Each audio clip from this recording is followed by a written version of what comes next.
खासकर जो गैर मुल्क में रहते हैं, दिल की गहराइयों से सबको ईद मुबारक। और हमारी तरफ से पूरे पाकिस्तान को ईद मुबारक, पूरे पाकिस्तान। और जितने भी पाकिस्तानी भाई हैं और हमारे पेज में ऐड हैं अल्हम्दुलिल्लाह, और यूट्यूब फेसबुक दोनों पे अल्हम्दुलिल्लाह, और हमारी वीडियो जो देखते हैं बड़ी दिलचस्पी से, और सब भाइयों को हमारी दिल की गहराइयों से सब भाइयों को बहुत बहुत ईद मुबारक हो।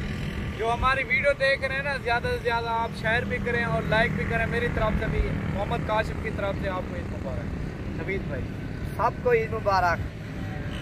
हमारे जितने भी पाकिस्तानी भाई हैं ना अल्हम्दुलिल्लाह, जो प्रदेश में रहते हैं और आप अपने वतन में नहीं आ सके और मजबूरन बैठे हुए हैं कमरों में, उधर जो है ना कोरोना वाला मसला चल रहा है, हम तमाम जो भी देख रहे हैं हमारी वीडियो और जितने भी देखने वाले हैं, हमारी दिल की गहराइयों से आप सब भाइयों को बहुत बहुत ईद मुबारक हो।